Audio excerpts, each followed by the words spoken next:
going on, guys?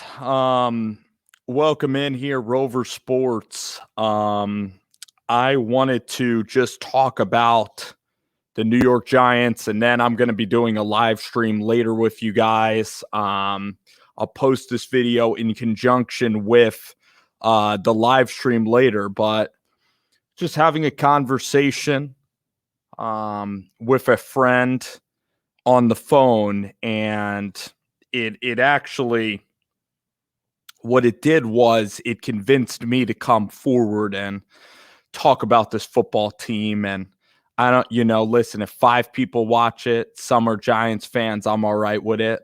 I just wanted to get these thoughts out, honestly, because it's a very interesting story, what's going on with this Giants team. And, the thing is that, the definition of insanity is continuing to do the same thing over and over again.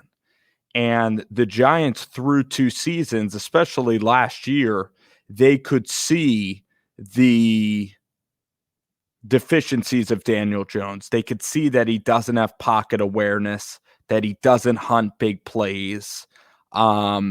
They could see that he does not have the arm strength that's adequate to play the position at the NFL level. And what they did this offseason is they did not draft a quarterback. They did not really give him any competition. They went and gave Mike Glennon the backup quarterback slot. And now the New York Giants here, sitting after one game, the only way that you're going to save your season is if you go out and trade for a Mitchell Trubisky or Drew Lock. And I've been telling, people, and a lot of people are now starting to, now people are starting to say Daniel Jones is not good. I mean, through the draft process, I'll be completely 1,000% honest about Daniel Jones in the draft process. I thought that the fan base, although they wanted Josh Allen, and I don't completely blame fans because fans are passionate people, fanatical about the product of their team. And I'm that way too. And sometimes being a fan of sports, you can let yourself go, watching something, or it's something outside of your work. It's outside of your personal family life that you can act wild about, that you can have a beer and be kind of emotional and be kind of like you can yell at your TV and be crazy. And that's what makes sports great. And through the draft process of drafting Daniel Jones with the 6th overall pick, I thought the fan base was way too rude to a kid that had done nothing yet, and hasn't gotten into the NFL. And I wanted to give this kid a chance because, yes, he was 6'5". He had a little bit of mobility. He had the size to play in the league. He's shown that he could hit a little bit of intermediate passes. He's shown he's, seems intelligent football-wise, leadership-wise. And I'm like, yeah, this guy has decent quarterback training. Let's see how he does. And then if we're going to go through, this period of time with Daniel Jones at the helm, it was the Bucs game, and then he didn't play well in the Redskins game that followed, didn't play well in the Vikings or the Cowboys game. The offense pretty much looked like this offense. And I know it was Shermer. But really, Detroit you can point to, but the Giants were still losing. And the thing about the Giants today, I believe that they had a 7-3 lead for a little bit. But when have you ever seen the Giants up by double digits in an NFL game, especially during the last few seasons? I venture to say that last year, let me think. Maybe the Giants in their wins. I don't even think against Seattle. When have they ever been up by 14 points? I would want to know. In 16 games and whatever, in 16 games, which is 16 times 4, which is 64 quarters of play. I believe that the Giants in the 64 quarters were probably losing in 57 of the 64 quarters of play, which is unprecedented unless your team is absolutely awful. And you know what, guys? Like, listen, if you're an 11-year-old Giants fan, in fact, I'm trying to even think. I mean, if you were born in 2008, that would make you now 14 or 15 years old. If you were born when the Super Bowl happened, if you were born in even 2004, and in 2011 you were 7 years old, or you were born in '03 and you were like 8 years old when the Giants won the Super Bowl. All you have experience, all this generation has experience between 2011 and 2021 now is honestly epic failure. It's not just one game. I had someone come up to me today and say, "Hey, relax, it's one game." It's frustrating and it's stupid. And you go out today and you see the Eagles with a high school coach, basically, a first-year quarterback playing in his 5th game overall. They put the beat down on the Atlanta Falcons. In the Eagles' payroll, they have $30 million in dead cap. They're paying Carson Wentz, who they might as well be paying a ghost $30 million.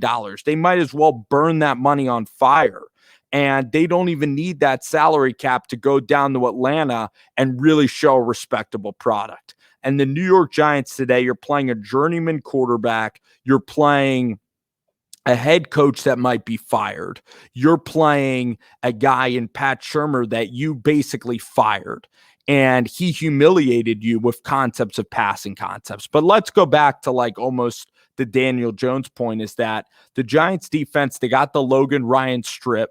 I thought that the defense was out on the field a very long time. They were about an inch away from really hitting the quarterback. I thought that the penetration still is going to be all right.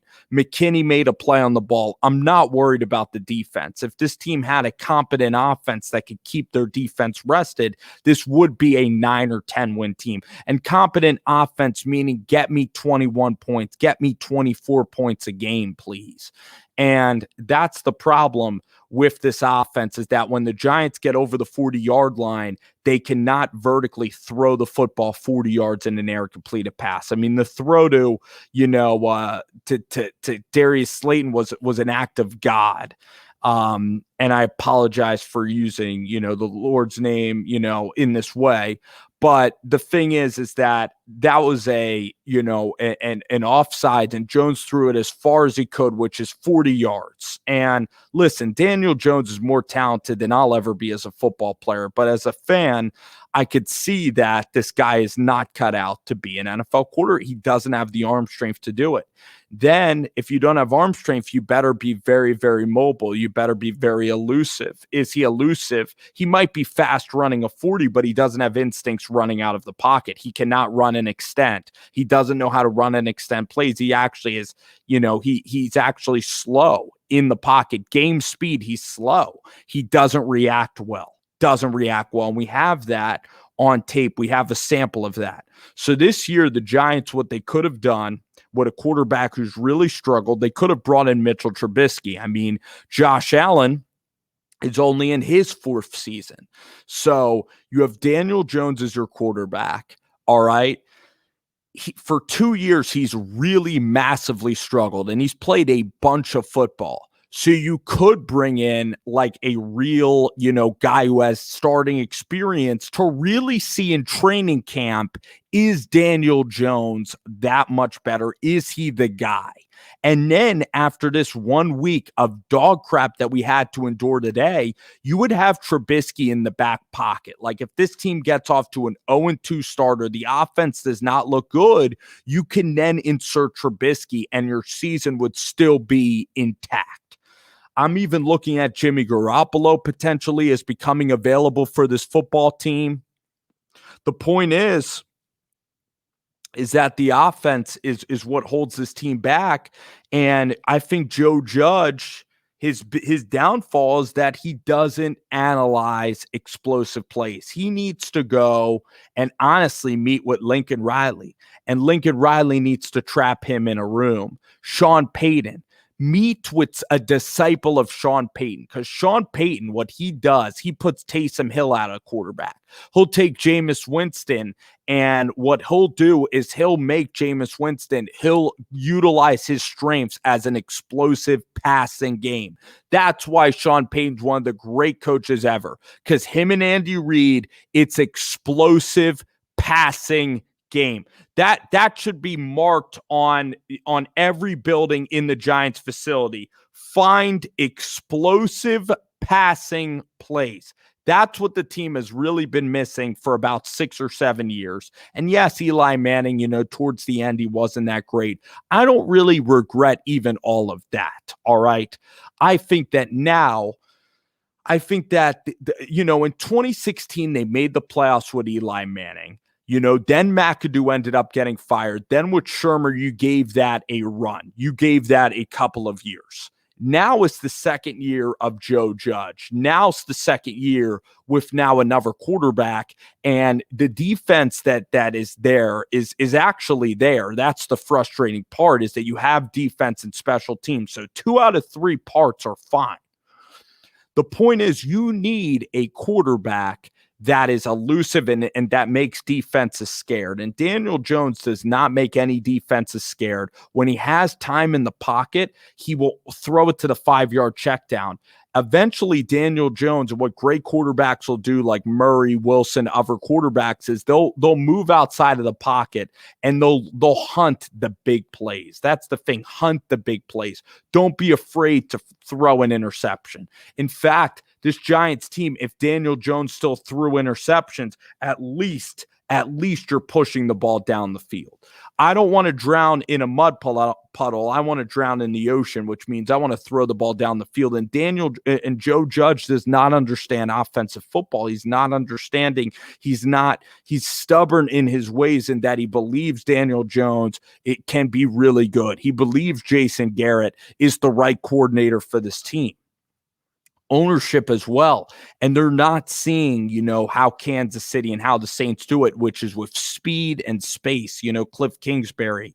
And that way can be achieved. Speed and space. And that's why I want to bring in different influences into this coaching staff.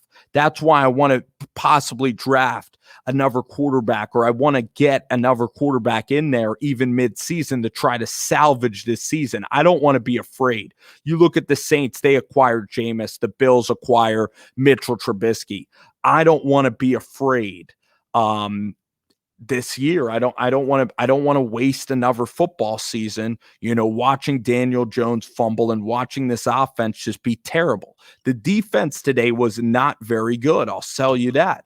But it's been 10 years of just and today when I watched the game, really apathy set in today, because I was like, I'm not going to get upset. And really watching the game, I was not upset.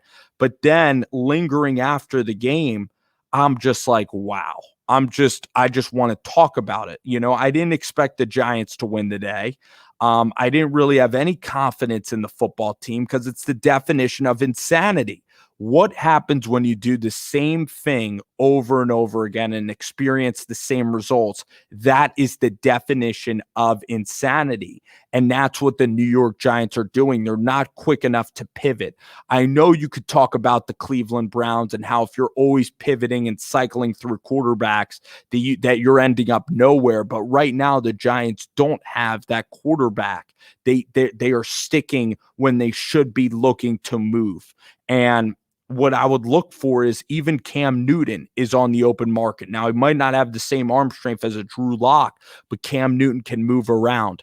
Running Saquon in the middle of the field, I don't care if you're Barry Sanders or Walter Payton, you are not going to get yards behind this offensive line. And when you throw an incomplete pass and on second down, everybody knows you're running a draw right up the middle. There's no versatility to the run game. There's no tosses. There's no screen passes. And here's another thing about the offense, is that Jones is thinking too much. The play clock's winding down.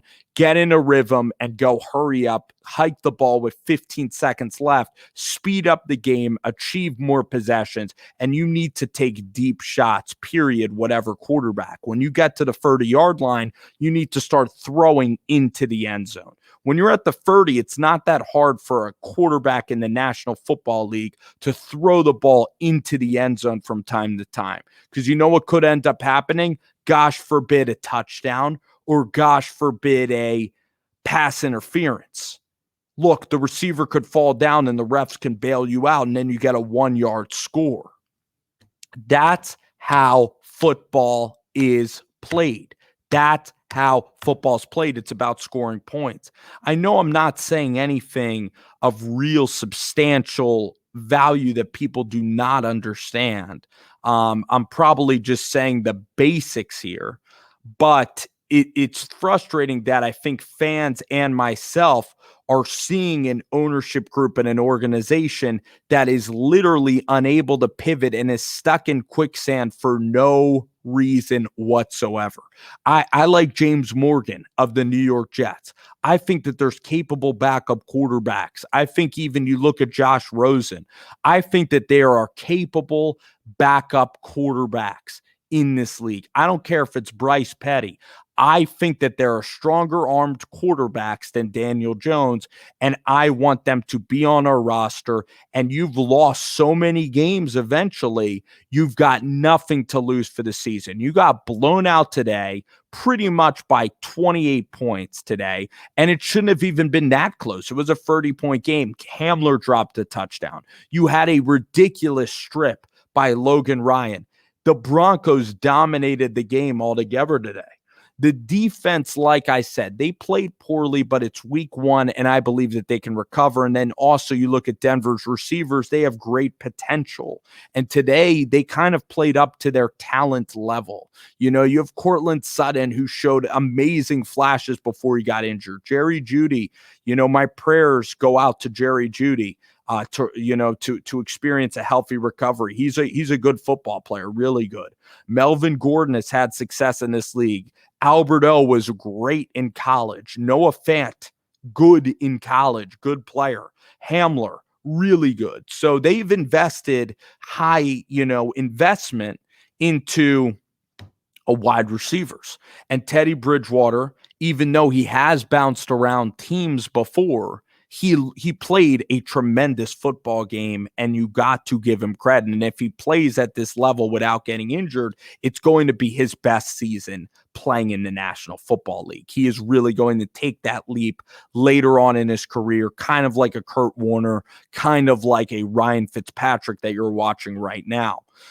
But Daniel Jones, it's the same show and nothing is adjusted. There's no quarterback change. There's no coordinator change. It's the same product. They're not trying to test you deeper. Who cares that you have Kenny Golladay if you're barely going to throw? And then after a 15-yard dig route, when the quarterback's actually feeling good, call a slot fade, call 3 straight passes, because you're not really running the ball. You're not really indebted to Saquon. I know he's your second-round pick, but it's going to be easier when you throw to scare off those offensive linemen, scare off those defensive linemen. You really need to start pushing the ball. I don't even care if it's in the double coverage at times, because your offense, by playing it safe, this offense blows playing it safe. You throw an interception down the field, you use it as a punt.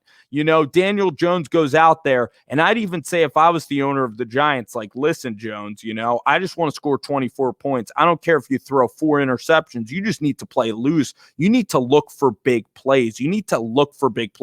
Because basically Daniel Jones is playing conservative. He's thinking so much, but by him thinking, he's still failing badly. Like, let's at least see the Giants go out and attack and be aggressive on the offensive side of the football instead of playing so scared.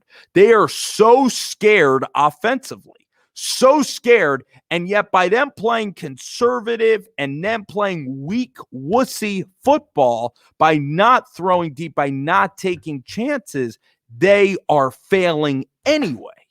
So even though you're not turning it over, who gives a flying F about turnovers? It's all about wins and losses.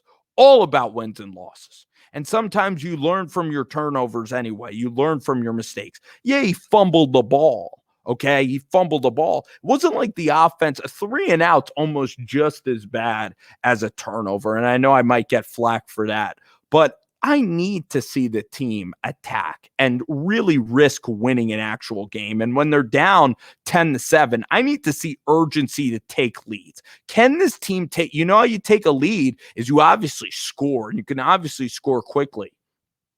So go out there. You look at James Morgan, watching him throw, or Jacob Eason, for example. gosh, give a third-round pick for Eason, because Eason can throw the ball 60 yards. I mean, there's more people playing football in America and everywhere than ever before. And you have Jacob Eason, who can throw it 65 yards. You have him on a roster. You have Drew Lock, who also can throw it 60 yards.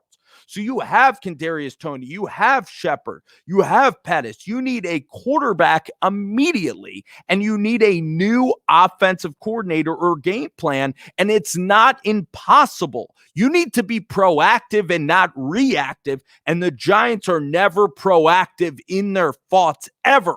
They are always reactive, and they're giving the fans the same terrible product. And listen, I'm going to be completely honest with you.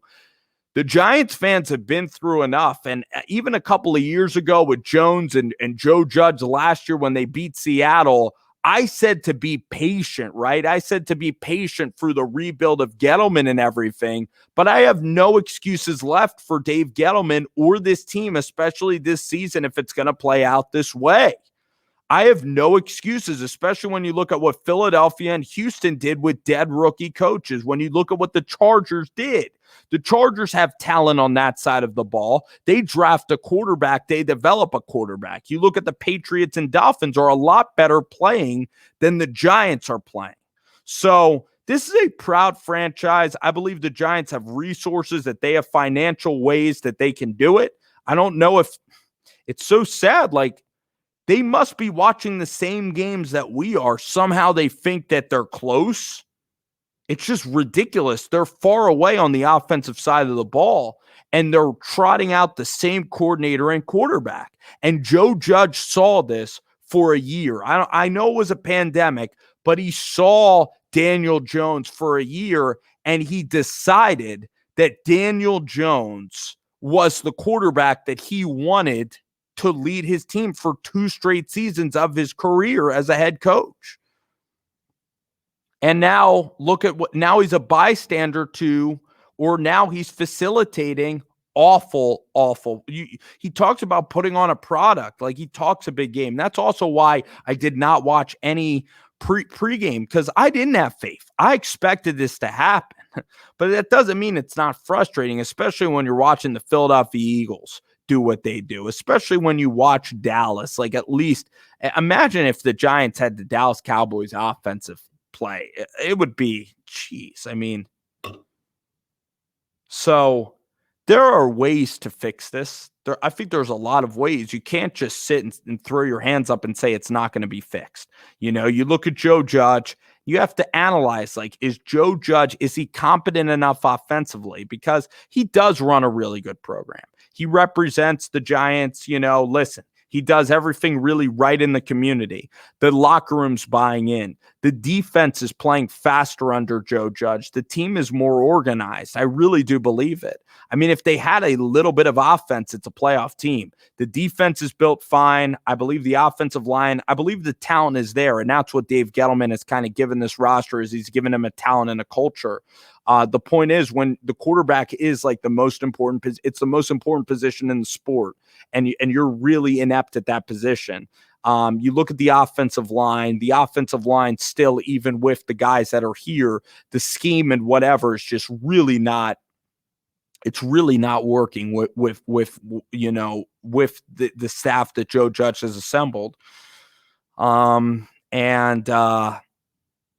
I think that when you don't have a quarterback, like you look at when Luke Falk had to go in, or you look at when Peyton Manning left and it was Jim Sorgi and Curtis Painter, when you lose a quarterback for your season, you're pretty much done. When Deshaun Watson went out and it's Tom Savage, when you lose your starter, but when the starter is not a good quarterback either, I mean, it's going to be it when your starter's like the 30th best quarterback in the National Football League. It's really, really hard to win at the NFL level. It's really hard. I mean, you could win at the college level by running the ball relentlessly, but these are NFL fronts, and you're not fooling them at all. And I mean, the talent is so similar in this league. Like, you look at the Chargers and stuff, everybody has talent. You look at Joe Burrow playing decently, that all you kind of need is a quarterback. So those are my thoughts. 25 minutes, pretty much of a video.